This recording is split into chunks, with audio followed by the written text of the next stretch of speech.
Hello, my name is Brian Maue. The military nicknamed Brian Edward Augustine Maue as Beam, because that's what we do in the military, short and sweet. The short and sweet is I'm running for the Manistee board this November, and I hope through this podcast and other adventures you'll understand that there are some critical issues at hand, and I hope to represent you well in November. Thank you.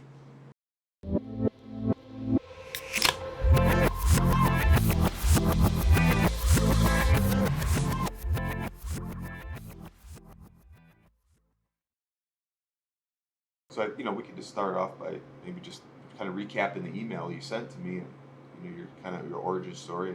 You're from Manistee, came back to Manistee after your service in the Air Force. Yeah, origin story is fun, right? Because first of all, thank you for the opportunity. Yeah, you're welcome. Because you would never think that the school board would be related to like a life or death issue. But if you go back to our constitutional origins, right? Dig out your history book and no taxation without representation. One of the core values. And the fun of being here in the Manistee Beverage Company, because the rum tax, the whiskey rebellion, the consumption of alcohol and its foundational motivation for our military troops, you as a military veteran can appreciate that, like all critical to our revolutionary experience. So really excited to be here. Thank you for that. Just want to say thank you. Now, the issue at hand then, no taxation without representation. Back in 2021, in May, there was a millage vote from the school board. $30 million was at stake. $400,000 was specifically set aside. And you can look it up in the state regulation boards. The statement was, here's $400,000 that we're going to demolish the Jefferson School, and we're going to do what? What are we going to do? Thanks to the modern wonders of technology such as the Wayback Machine, you can actually go back and look at websites and say, hey, what were we thinking at that time? So with no desire for this to end up having to become a legal issue in court, the issue that we're trying to make well known at the moment, particularly for myself running for the board, is prior to the May vote in April, in April, this is where they laid out that, hey, yeah, here's the vision plan for Jefferson, and it's all about green spaces and parks. So that's April.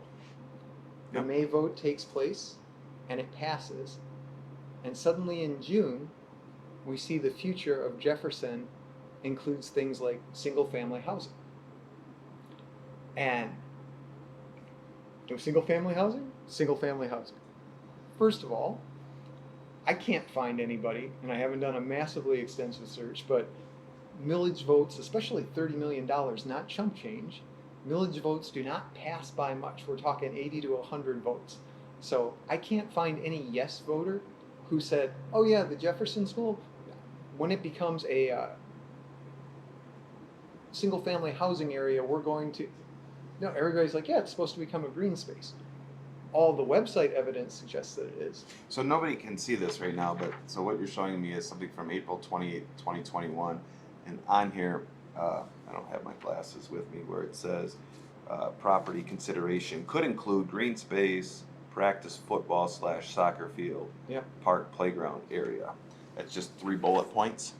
And then on the one from June 12th, it looks like it added, well, it's all different. Green space, and then it says learning gardens, right? Mm-hmm. And then practice field / courts, park / playground area. And then the last bullet point is single family housing. Mm-hmm. So there was a change after the vote? After the vote. And whether or not single family housing is a good idea, that's a whole different discussion, right? Should there be tourist housing so we could get better tourism here in the summer or in the winter for all the great things that Manistee has to offer? Or should it be low-income housing to help people because more people could use houses? All great questions. But that's not what the vote was about. And if you get really picky, you can look at the initial bond proposal language, and all it talks about is we're going to change out how the schools look, we're going to consolidate, we're going to upgrade, etc. But again, nowhere in there. And the follow-on will be single-family housing. And so the fact that this issue has changed or become an option for discussion is a little concerning. So what have we tried to do about it? And by we, I mean me and just collective citizens that I bumped into recently. We went to the school board, laid out our concerns, and I have 10 years at the Pentagon. I'm well aware of how a committee should only respond. Thank you for your input. We will continue to evaluate and come up with the recommendations as necessary and the needs of the community. So I totally get it. There's no like personal animus here. It's just the classic, it's a committee. So voices have definitely been raised for months on this concern. And then we went to city council, and a couple of us also brought up, hey, this doesn't quite feel right. Council members have noted the property belongs to the Manistee Area Public Schools, so it's not really a council issue. But even there, one of the council members says, I hear what you're saying. I just want you to know I'm going to write an opinion about why I think it should be single family housing or why I think housing is a good idea. And again, this is coming from a Manistee leader. Right. How do you think, if the original bond proposal had been, I would like $30 million from the citizens of Manistee so that we can do whatever we want to do with it, and we voted for that, then that's on us. But the way the vote was requested, the way the money was asked for and voted upon, it was pretty clear that it was supposed to be a green space. So somewhere out there, apparently, there's a floating pamphlet that says on page 6, or maybe housing. But I have not found anybody who said, yeah, oh, the dominant message was definitely housing. And if you think about, as a democracy, 50% plus 1 equals win. Show me that 50% of the messaging was about single family housing, and I'm like, well, that's on us for not reading the words right. Or if you take it to the geeky PhD stuff that I went through in an earlier part of my life for the Air Force Academy, you need like a 95% confidence interval before you're willing to step up and say, this is what the message is. But I can't even find 5% that says, oh yeah, it was definitely single family housing, you're off, you know. So by any standard, it's the main reason I'm running, that I just don't believe that we should be allowed to put down a proposal that doesn't mention housing, vote on it, and suddenly housing is added to, oh, this is how it's going to turn into. Doesn't feel right. So, if I could just say one thing though, at the very end, you said this is the main reason why you're running. Is there any other reason besides this that you're running for school certainly. board? Yeah, right. I mean, my son, he's in MMHS. I got 3 more boys behind that. I'm glad to have come back from the Air Force, and if I can contribute to the community in this way, glad to do it. You know, I've also been an MRA soccer coach since I've come back and stuff like that. So I'm a big believer in contributing to the community. But this was the issue that first caught my eye where I'm like, whoa. But yeah, otherwise, having taught at the Air Force Academy, having taught at the Afghanistan Military Academy, that's a different story. Sure. But I am a big believer in education and the value, and even now in my consulting job, a lot of my work is for doing leadership training and development and stuff. I'm a huge believer in education, so happy to give back. But this, as a principled issue, is what has raised my motivation even more. How far can you take this? I mean, like, people have been talking. This is a huge issue. This is a topic for city council. Two members running for city council right now for 1 seat in the 5th district. This is like the hot button topic that they're running on. How does this get fixed? Yeah. So there are a couple of ways. The short version is, and the reason why I say like my primary issue is because if I do get voted onto the school board, because there are 4 people running for the school board this year.